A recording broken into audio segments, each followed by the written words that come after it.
What's up guys, Cody here with a patch 1025 support tier list. So not much changes from last patch, and because there wasn't a lot of changes in the patch itself, I decided to go ahead and do the tier list right away because I felt like I had a pretty good grasp as to what was going on. So, D tier stays mostly the same, and C tier stays mostly the same.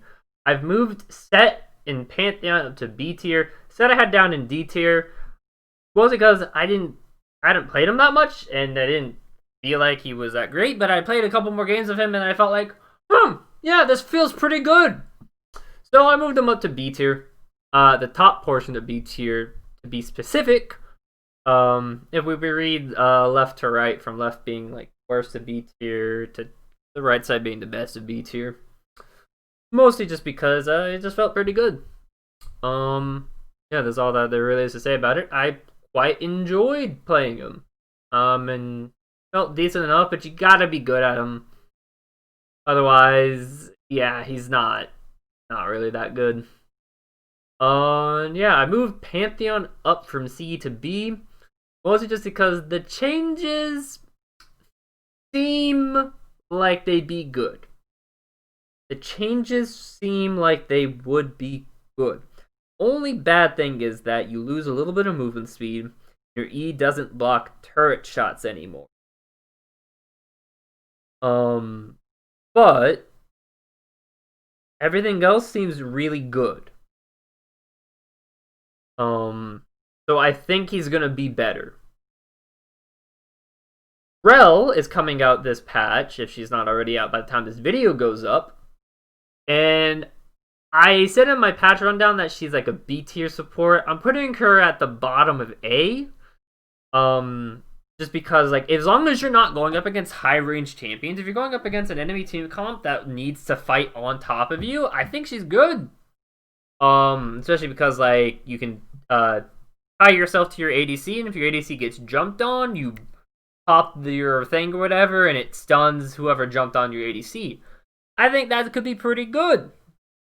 But if you go up against high range champions, you're going to lose lane.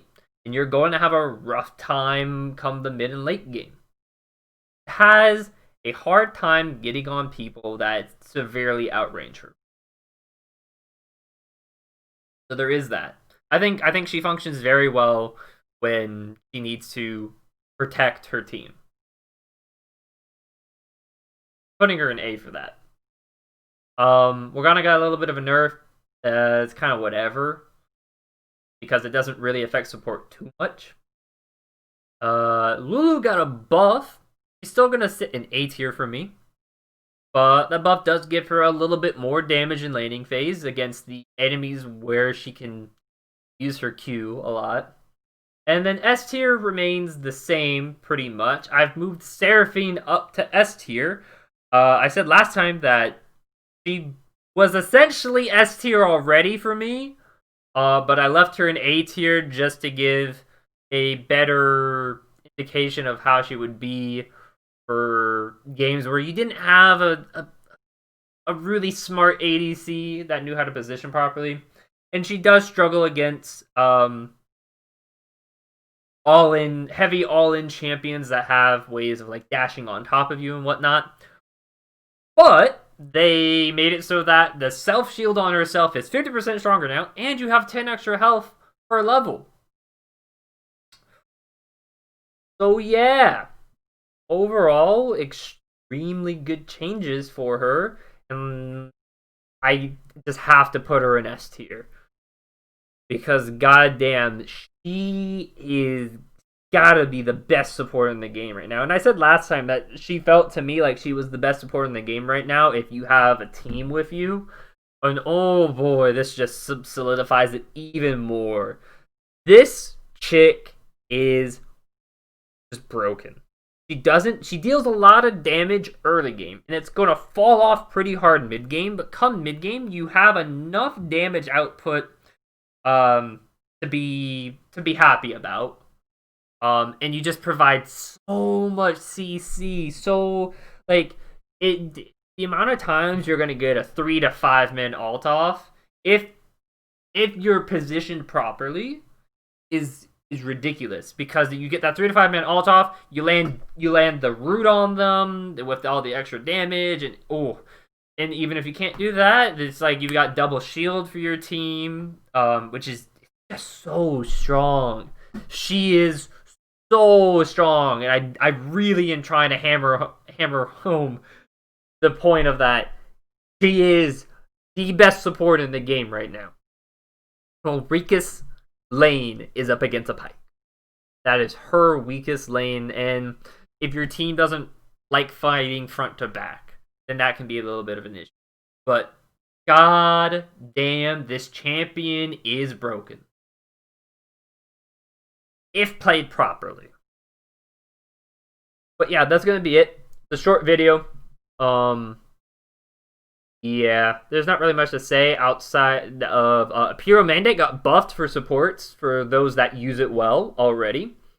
And Moonstone Renewer got nerfed. So anybody that builds Moonstone Renewer just got a hard, well, I won't say a hard nerf, but it definitely feels a lot worse. I guess I will say Yuumi might be better as a B tier support if you build Imperial Mandate on her. But yeah, if you build Moonstone Renewer on pretty much any of these, then you're dropping yourself a whole tier down the support list pretty much. So yeah, that's gonna be it. Just as a reminder for all of you, I stream on Twitch periodically throughout the week, normally at night, and I'm always going to be there to, if you have any questions about League of Legends that you want me to answer, I'll be there. Or just want to hang out and chit chat with me, that's cool. And if I'm nice enough, I might offer you some coaching, or if you're willing to just pay a little bit of money, I'll do it for you. So yeah, thanks guys for watching. Hope you enjoyed. Like and subscribe, all that nonsense. Because I'm probably gonna do some more videos, it looks like. Yeah, peace.